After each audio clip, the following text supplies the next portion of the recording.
Saya memiliki teman yang memang sudah sahabat cukup dekat. Namun di tengah perjalanan teman saya memiliki kesulitan ekonomi sehingga terlilit hutang, bahkan parahnya sampai masuk ke hutang piutang pinjaman online. Nah, saya masuk di situ, saya lillahi ta'ala, saya ingin membantu, saya ingin mencoba membantu teman saya untuk lepas dari jeratan pinjaman online dengan saya membantu kurang lebih nominal sekitar 30 juta lebih. Nah, akan tetapi setelah saya bantu, ketika dia ada permasalahan ekonomi selalu kembali lagi ke saya. Nah, relate dengan tema pada hari ini, saya sedang galau, saya sedang merasa bingung, apakah tetap saya lanjutkan atau saya tinggalkan. Ketika saya lanjutkan, maka kesannya adalah yang tulus adalah yang dimanfaatkan. Bagus tuh quote of the day ya. Yang tulus yang dimanfaatkan. Nah, akan tetapi apabila ketika saya tinggalkan, saya merasa perjuangan berbulan-bulan selama ini sia-sia, Ustadz. Jadi saya ingin membantu dia lepas dari jeratan pinjaman online. Akan tetapi ketika saya tidak membantu dia, saya sangat khawatir dan saya sangat takut apabila teman saya masuk ke jeratan pinjaman online tersebut. Jadi mohon arahannya Ustadz, baiknya tetap dipertahankan atau ditinggalkan. Terima kasih.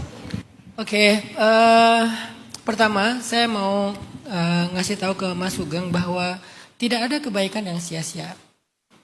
Walaupun sebutir beras sekalipun yang kita berikan kepada orang lain itu nggak akan sia-sia.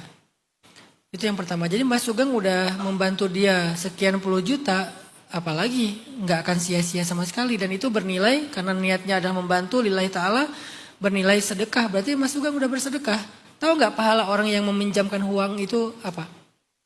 Kalau kalian meminjamkan uang 1 juta rupiah kepada teman kalian, maka sejak hari kalian meminjamkan sampai dia bayar, pahalanya kalian seperti setiap hari bersedekah 1 juta rupiah.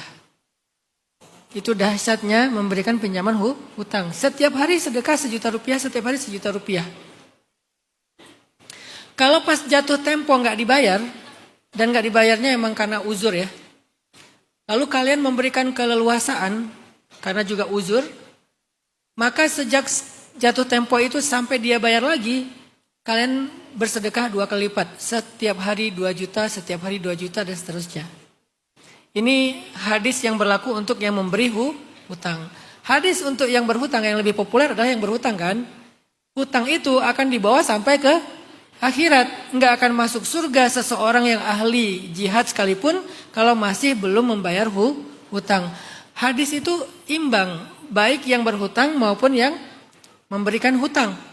Dua-duanya ada nasihat dari Rasulullah. Bagi yang memberikan hutang, nasihatnya karena di sini adalah Mas Sugeng dalam konteksnya memberikan hutang atau membantu, maka pahalanya seperti bersedekah setiap hari 30 juta rupiah. Siapa dari kita yang pernah bersedekah setiap hari selama berbulan-bulan 30 juta rupiah? Ada mungkin kalian ya, tapi saya belum mampu. Kalau setiap hari 30 juta. Jadi Mas Sugeng tuh udah bersedekah setiap hari 30 juta. Kenapa berkecil hati? Nggak ada yang sia-sia, itu satu. Kedua, membantu itu bukan selalu harus memberikan apa yang diminta.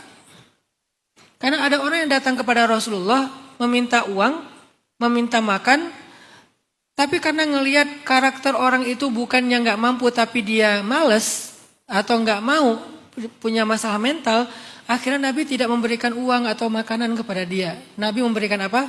Kapak. Nabi memberikan kapak agar dia bekerja dengan cara mencari kayu bakar di hutan. Lalu kayu itu dijual di pasar, hasilnya baru dia pakai untuk makan. Jadi Nabi memberi dia pekerjaan, bukan memberi dia makanan.